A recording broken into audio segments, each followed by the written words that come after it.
Hi, thank you for joining us on this episode of Sports Bets for Free. My name is Scott Jenkins, your host, just a local sports bettor here in Phoenix, Arizona.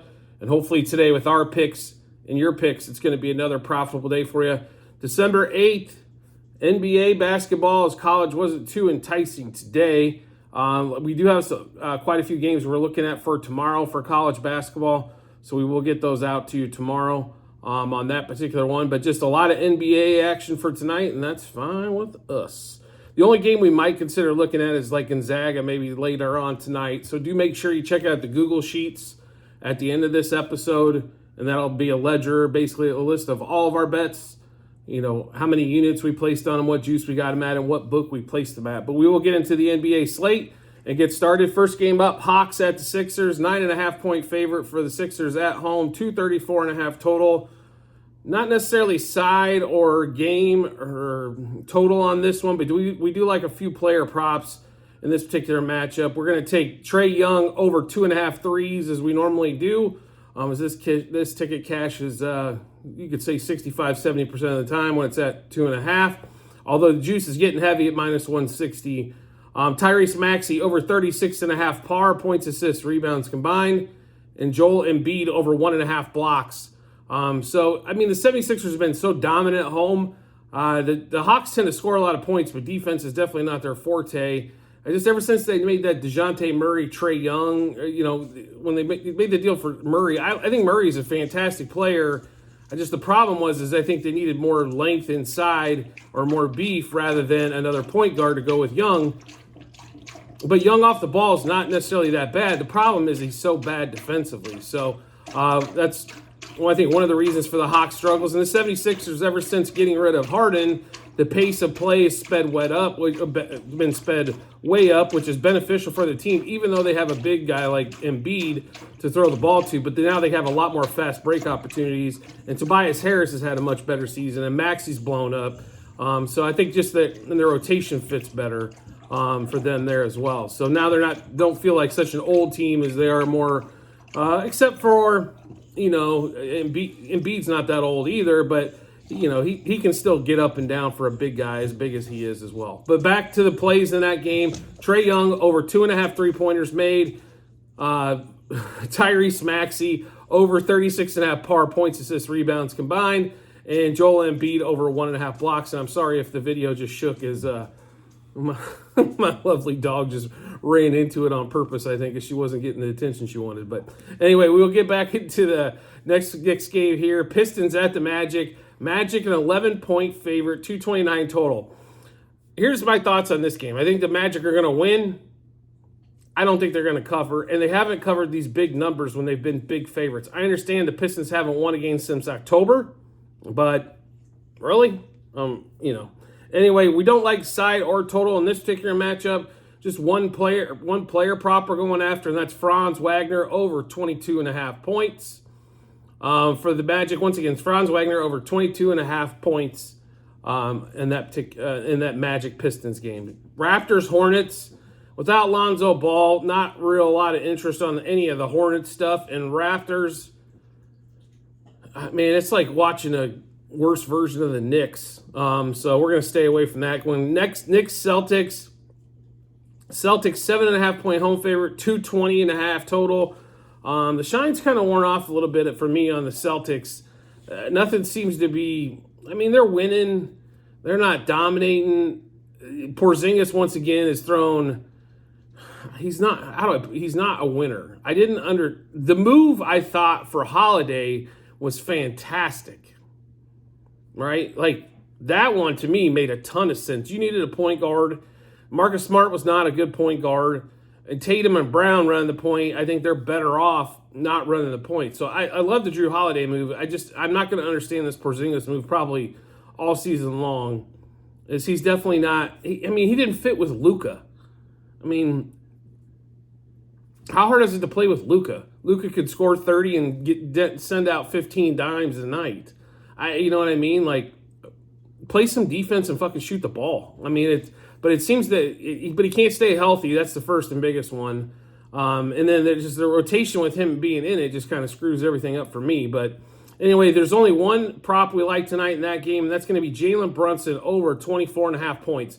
Now, the only reason I would quiver at this at all is because of Drew Holiday, right? So, but Brunson has been scoring at quite a bit higher clip than he was last year. I think he's kind of where he was in the playoffs when he was scoring. It seemed like 26 to 28 a night. He seems to be back to that, Jalen Brunson. So we kind of expect that out of him tonight. So we're going to take Brunson over the 24.5 points in that Knicks Celtics game. Next game up, Wizards at the Nets. Nets 9.5 point favorite. Total now is up to 238.5. We jumped on this yesterday when the lines came up, at least the one total. We couldn't get first quarter, first half at that time, but we love that total of 237. I think you're going to see some big scoring. It is a Wizards game, so just bet the over and don't worry about it kind of play. And the Nets have been putting up numbers. So we're going to take Nets. We're taking the over 58.5 first quarter, over 116.5 first half, and over 237 for the game. We also love Bridges over 35.5 par.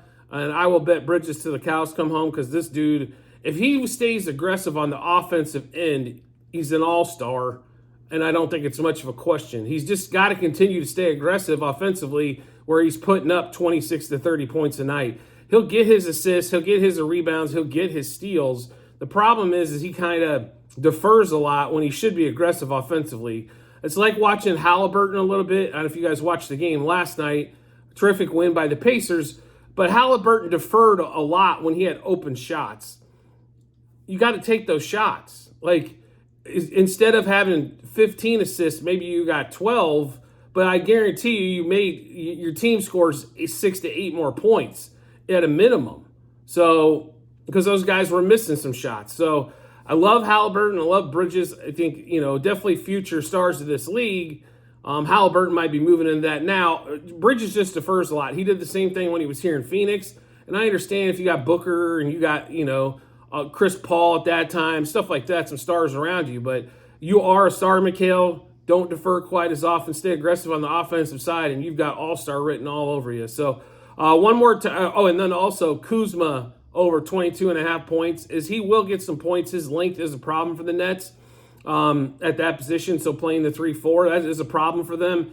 They have a bunch of 6'5" dudes. Maybe, Cam Johnson's a little bit taller, but Cam's a good defensive player, but Kuzma's got enough moves for Johnson, I think, on that one. So we'll give you this Nets-Wizards game one more time. So Nets-Wizard over 58.5 total first quarter, over 116.5 first half, over 237 for the game. Bridges over 35.5 par, points, assists, rebounds combined. And Kuzma over 22.5 points in that particular matchup. Next game up, Warriors-Thunder. If you followed us so far this season, we're on a Thunder game, either fade or follow. One of the most exciting teams to watch. And it can be a little frustrating from time to time, just like most teams can. But the Thunder have been great. The Warriors, to me, have I think this is the end of the road for the Warriors. Unless, Kuminga or Moody step this up to make this happen. The Chris Paul trade, they found out Chris Paul is definitely on the decline, I think. He's not necessarily helping quite a bit. Maybe the second unit, but who needs a $30 million point guard on the second unit? I mean, there's better things to spend your money on. But with re-signing Dre and then Steph, I mean, what are they going to do? I mean, they've been paying the double luxury tax bill forever, but they also have the fan base-wise can charge the most per ticket as well. So they can support it, but do we really think that this is going to continue? We thought with drafting those new wave of stars, it was going to be awesome. Those two have played decently. They just haven't panned out, to all-star caliber talent. So we do like the Thunder at home. Like I said, 3-point favorite, 236.5 total. It would not shock me if this game goes over. We're not going to play the over, except we did play the over on the team total, but we'll give you a list of the bets we have for this one here. So Thunder -1 in the first quarter. Thunder -1.5 first half. Thunder -3 for the game. Thunder over the 119.5 team total, so need 120 points there. Draymond Green, we love his par bet. Over 22.5 par, points, assists, rebounds combined.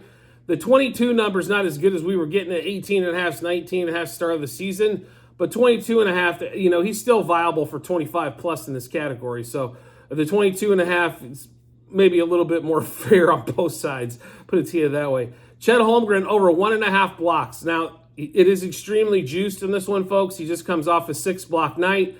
That's why it's so heavily juiced. I swear if he goes for 1 block tonight, tomorrow it'll be back down to minus 150, kind of the way it works. But we still like him over 1.5 blocks. The one we like better is actually his over 1.5 turnovers for Holmgren. I think Holmgren's a hell of a player. The problem is he's big, and big guys turn the ball over a lot, period. So you playing their turnover props is normally not a bad thing.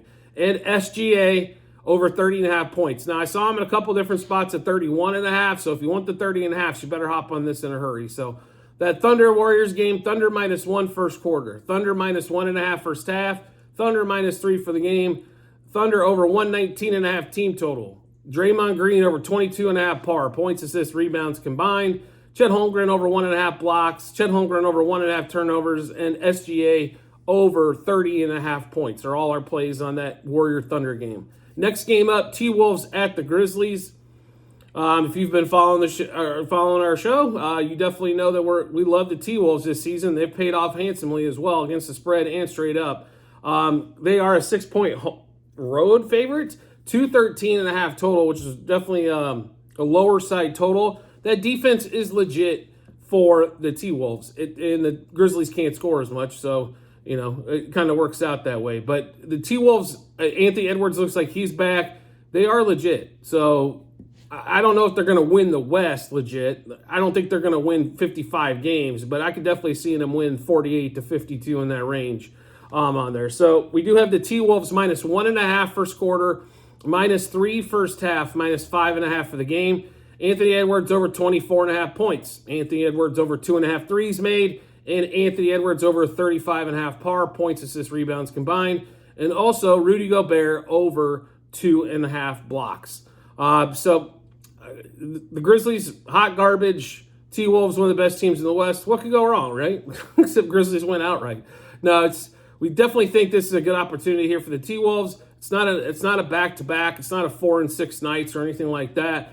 So definitely like them today quite a bit. So one more time in that game, T-Wolves -1.5 first quarter, -3 first half, -5.5 for the game. Anthony Edwards over 24.5 points, over 2.5 3-pointers made, over 35.5 par, points, assists, rebounds combined, and then Gobert over 2.5 blocks.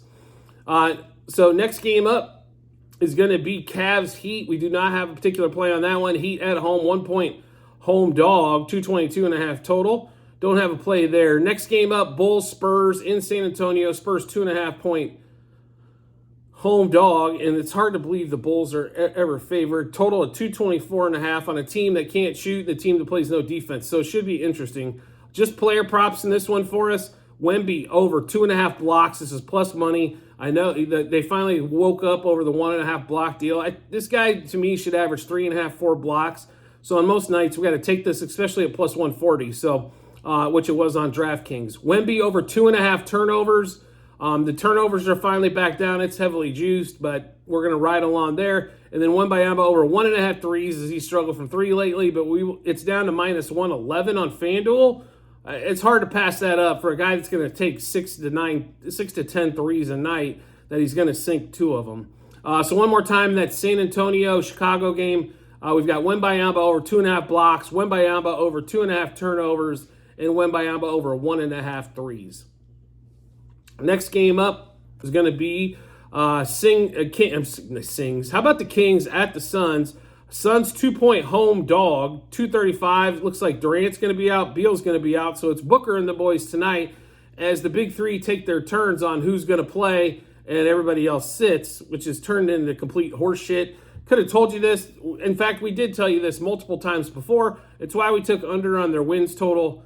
I'm a Suns fan. I'm not hugely into the Suns like I would be into the Cubs or the Chiefs, for that, but I'm a Suns fan, right? And watching this, I didn't like the Durant trade because I thought you gave away Bridges and you didn't get the right position back. Cam Johnson is not Kevin Durant, but he's a 3-point shooter and a guy who plays D. Durant struggles on the defensive end, and mostly because he spends so much energy on the offensive end, but to be honest. Booker, not a great defensive player, spends a lot of his energy on the offensive end. Chris Paul wasn't fantastic defensively. He was all right, up in his older years. He used to be a steal machine, but wasn't. I just thought they needed more of a point guard since they were going to go away from Cameron Payne because they couldn't put up with the frustrating plays like the Bucks, figured out last night in that semifinal game against the Pacers in the in-season tournament. But I just thought they made a wrong move there. And then once they did that, they compounded it with a guy that is going to be lucky to play at all this season, and that's Bradley Beal. Why do you think the Wizards were willing to trade him for 4 second-round picks besides salary dump? I understand salary dump was kind of important for him, but for just a bunch of second-rounders, there was a reason. So somehow he passed the physical and snowball, and now we're going to be stuck with this, which is going to be the way it looks. I mean, I know we're only a fourth of the way through the season, roughly, right, with 20 games or so played, but man, the Big Three hasn't played one game together yet, and it's been 20 games. I said before the start of the season, if you follow the show, I thought if they played 30 games together, it was going to be a miracle because all 3 of them are going to miss 30 games this season. So it's just kind of the way it goes, right? So, but we do like a couple, to get off my soapbox here, we do actually like 2 plays in this particular game, and that's going to be De'Aaron Fox over 29.5 points. The Suns don't play defense very well. Kogi does. The rest of them not so much. But we think De'Aaron Fox will get into the 30-point range tonight. And one that might surprise some people, but Devin Booker, I love Devin Booker. This whole town loves Devin Booker. But he turns the ball over at an alarming rate. So over 4.5 turnovers. It is plus money, but over 4.5 turnovers for Booker and Fox for 30-plus tonight are 2 plays on that particular matchup. Next game up is going to be Rockets, Nuggets.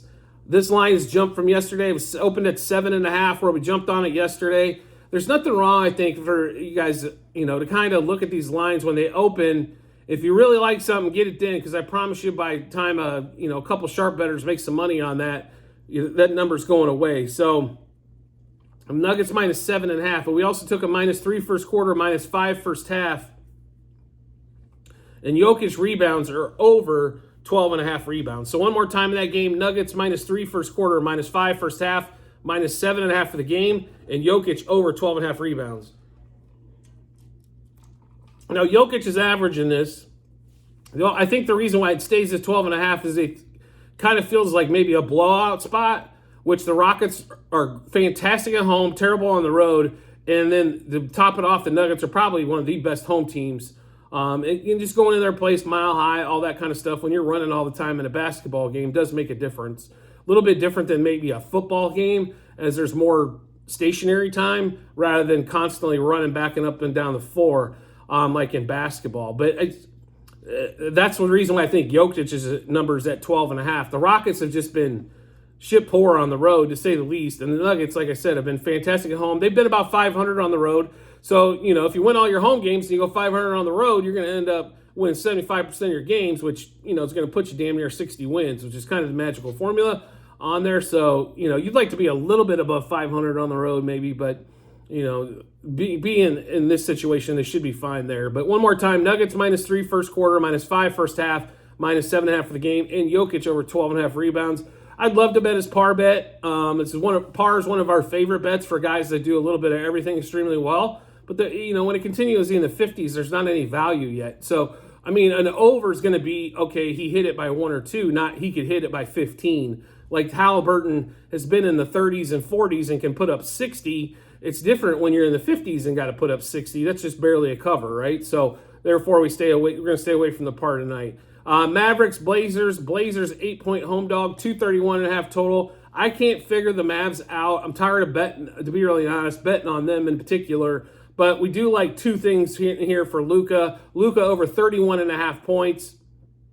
And then Luka over 3.5 3-pointers made. Blazers aren't known for fantastic defense. So no concerns there, I think, for Luka. The biggest concern we got is if the Mavs would actually blow them out and Luka sits the fourth quarter, then we're in a world of hurt on that one. But Luka over 31.5 points and over 3.5 3-pointers made. Let's just hope he hits 5 3-pointers in the first half and we can move on with life. He'll get to this 32 and be home. Last game up, Clippers Jazz. I can't figure that since the Harden trade, it's been a little difficult. They struggled at the start, which was to be assumed. That's why we faded the Clippers there for quite a while. They couldn't get a win. Jazz, I think last year was kind of a revelation. They played way over their skis, and I think this year's kind of the coming down party. Unfortunately, it's going to be a year late, I think, for Wembayamba, as that was what the skid was intended for, as a lot of teams did for last season. But, I don't know what to tell you on this game. We can't find a beat on it. We're not going to play. I don't even have a prop on it or anything like that. So that'll be the end of the NBA schedule for tonight. Like I mentioned a couple times before, at the end of this episode in the comment section, you will see a link to our Google Sheet, which is our ledger. It'll say docs.google.spreadsheet and a bunch of other stuff behind it. This will link you right in. It'll show you all of our bets, how many units we placed on them, what juice we got them at, and what book we placed them at. A lot of people ask what book we place at. We're primarily DraftKings, FanDuel, and then some ESPN Bet, which just became available not too long ago. We had Barstools actually in Arizona, and then it went away for a bit and came back as ESPN Bet. We do look at some other ones as well. And occasionally we will play those. But just that's kind of where we look at our books. I believe in having at least 2, if not 5 or 6 books you look at before you make a wager. There's no reason to spend minus 135 at your shop when you can get it for minus 110 somewhere else. And especially baseball, there are some huge differences, especially on home run and doubles, which we play a lot of when it comes to baseball betting. So that's why we have multiple books available. So just make sure you check that out when you get some time. That'll give you a list of today's plays, all of our plays. If you're into football, to have all of those on the Thursday night debacle. As we were one of, I guess, the Goombas that had the under, and the game came over in the first half. Problem with it being at 30.5 is the under is going to be real tight, right? So it's not like they scored 60 points and it was at 30. They still ended up only at 39, but it is what it is. We had a couple interception bets and kind of move on from there. But if you want to check out basketball, we've had a great season so far, up around 1,300 units. Football, we're up over 2,000 units for the season. Baseball was monstrous, over 7,500 units up. So if you like making money, you like sports gambling, this is kind of your place right here. So do make sure, like I said, you check that out and then get notifications and subscribe to our YouTube channel. So when we drop our bets, you get those bets and they give you plenty of time to match them up with yours and give you that ton of confidence you need heading to the betting app or betting window. That's what we're here for, is make some money and show you our blueprint. And along with yours, I'm sure it's going to be a profitable one. I do appreciate everybody's support as always, and I look forward to seeing you on the next episode.